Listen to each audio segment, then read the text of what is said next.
పశ్చిమాసియాలో యుద్ధం ప్రభావం ప్రపంచ దేశాలపై ప్రత్యక్షంగా పడుతోంది. ఇంధన కొరత తీవ్రంగా వేధిస్తోంది. ఈ నేపథ్యంలో ఇంధన కొరతను ఎదుర్కొనే ప్రయత్నంగా EU సభ్య దేశం స్లోవేనియా ఇంధన రేషన్ విధానాన్ని అమలు చేసింది. దీంతో వాహనదారులు పెట్రోల్ బంకులకు పోటెత్తుతున్నారు. ఇరాన్పై అమెరికా ఇజ్రాయెల్ యుద్ధం కారణంగా హర్మూజ్ జలసంధిపై ఇరాన్ ఆంక్షలు విధించింది. దీని ఫలితంగా గల్ఫ్ దేశాల నుంచి ముడి చమురు, ఇతర సహజ వనరులు రవాణా చేసే నౌకలపై ప్రతికూల ప్రభావం ఏర్పడింది. ఈ అంతరాయాలను ఎదుర్కొనేందుకు స్లోవేనియా కొత్త చర్యలు చేపట్టింది. ఈ విధానాన్ని అమలు చేసిన తొలి యూరోపియన్ యూనియన్ దేశంగా నిలిచింది. తాజా నిర్ణయంతో ఆ దేశంలోని పెట్రోల్, డీజిల్లు తక్కువ ధరకే లభిస్తున్నాయి. దీంతో వాహనదారులు పెట్రోల్ బంకులకు క్యూ కట్టారు.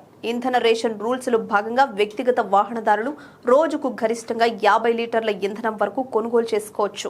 వ్యాపారాలు, రైతులకు మరింత సడలింపు ఇచ్చి రోజుకు 200 లీటర్ల వరకు కొనుగోలు చేసే అవకాశం కల్పించింది. ఇక స్లోవేనియాలో తగినంత ఇంధనం ఉంది. ఇంధనం గిడ్డంకులు నిండుగా ఉన్నాయి. ఇంధన కొరత ఉండదని ప్రధానమంత్రి రాబర్ట్ గోలోబ్ ప్రజలకు హామీ ఇచ్చారు. స్లోవేనియా ప్రభుత్వం నిర్ణయాలకు అక్కడి పెట్రోల్ బంకులు నిర్వాహకులే అమలు చేయాలి. వినియోగదారులు అనుమతించిన పరిమాణం కంటే ఎక్కువ ఇంధనాన్ని నిల్వ చేసుకోకుండా ఉద్యోగులు నిర్ధారించుకోవాలి. ఈ సందర్భంగా విదేశీ డ్రైవర్ల కోసం కఠినమైన పరిమితులను ప్రవేశపెట్టాలని ప్రభుత్వం ఇంధన విక్రయ సంస్థలను కూడా ప్రోత్సహిస్తోంది. ఈ చర్యల ఫలితంగా స్లోవేనియాలో ఫ్యూయల్ టూరిజం ఊపందుకుంది. స్లోవేనియాలో పెట్రోల్, డీజిల్ తక్కువ ధరకే లభ్యం కావడంతో దాని సరిహద్దు దేశాల ప్రజలు సైతం క్యూ కట్టారు.